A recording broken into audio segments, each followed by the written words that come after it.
Salam sejahtera buat sedulur-sedulurku semua. Pada video kali ini saya akan menjelaskan siapakah Ibu Dewi Lanjar dan Ibu Kanjeng Ratu Kidul, supaya tidak ada lagi orang-orang yang menganggap bahwa kedua beliau ini adalah makhluk halus yang suka membuat manusia melakukan pesugihan. Karena selama ini berita yang beredar di masyarakat khususnya di Pulau Jawa, kedua tokohnya dianggap sebagai tokoh yang selalu meminta pesugihan di sekitaran pantai selatan dan pantai utara Pulau Jawa. Ibu Dewi Lanjar dan Ibu Kanjeng Ratu Kidul merupakan saudara kandung. Mereka berdua pada zaman dahulu adalah anak pejabat tinggi, kalau zaman sekarang setingkat bupati.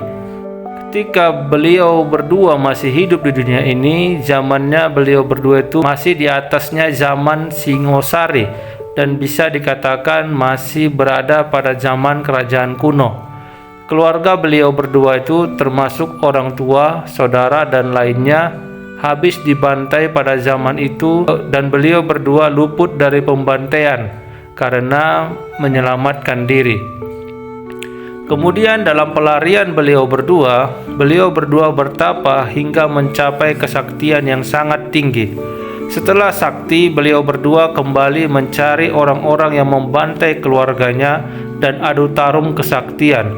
Setelah pembantai keluarga beliau itu semua kalah dan mati, lalu Ibu Dewi Lanjar dan Ibu Kanjeng Ratu Kidul bertapa kembali dan akhirnya moksa, yaitu tubuh fisik masuk ke alam gaib dan tidak ingin ke dunia manusia lagi. Setelah di alam gaib, Ibu Dewi Lanjar membentuk kerajaan di utara Jawa, sedangkan Ibu Kanjeng Ratu Kidul membentuk kerajaan di pantai laut selatan Jawa sekitar 10 km ke tengah laut dari pinggir pantai. Rata-rata anak buah Dewi Lanjar dan Ibu Kanjeng Ratu Kidul di alam gaib adalah wanita.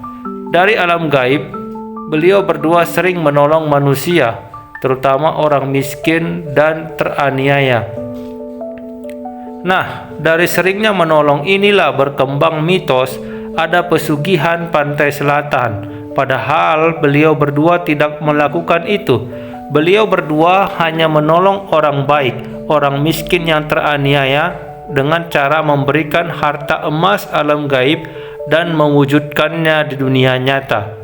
Karena zaman sudah berkembang dan beliau bergabung ke kerajaan Tuhan yang ada di bumi, tidak ada lagi beliau berdua memberikan bantuan harta alam gaib. Karena zaman sudah modern dan berkembang, tapi fokus beliau berdua membina moral manusia dan fokus memerangi iblis yang ingin merusak manusia, terutama akhlak manusia.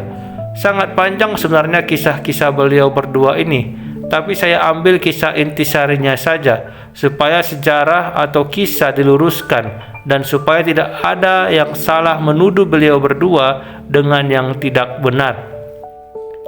Baik Ibu Kanjeng Ratu Kidul dan Ibu Dewi Lanjar untuk saat ini sangat dekat dengan Allah dan beliau berdua memiliki kuasa syafaat yang diberikan oleh Tuhan yang Maha Kuasa. Beliau berdua bisa memasukkan dan menolak orang ke akhirat dengan penilaian beliau sebagaimana tokoh-tokoh ketuhanan lainnya. Ibu Dewi Lanjar dan Ibu Kanjeng Ratu Kidul ada dan sering bertemu dengan Nabi Muhammad di kerajaan Tuhan yang ada di bumi, tapi gaib. Jadi jangan sampai pikiran Anda negatif, pikiran dan lisan kepada beliau berdua ya, karena bisa berefek di kehidupan alam roh Anda kelak. Ibu Dewi Lanjar dan Ibu Kanjeng Ratu Kidul, walau pribadinya sangat keras, tapi sangat baik hati, suka menolong roh-roh yang sengsara atau disiksa oleh makhluk lain setelah kematian dan di bawah kekerajaan beliau. Misalnya artis Julia Perez, walau mungkin banyak juga dosanya sewaktu hidup, tapi karena Julia Perez suka menolong orang susah atau miskin sewaktu hidup, Ibu Kanjeng Ratu Kidul bersedia menolongnya di alam roh, termasuk juga artis Susana dan manusia-manusia lainnya yang kini berada di bawah pengawasan Ibu Kanjeng Ratu Kidul. Semoga kisah ini menambah wawasan gaib Anda. Sampai jumpa di video selanjutnya. Rahayu, rahayu, rahayu.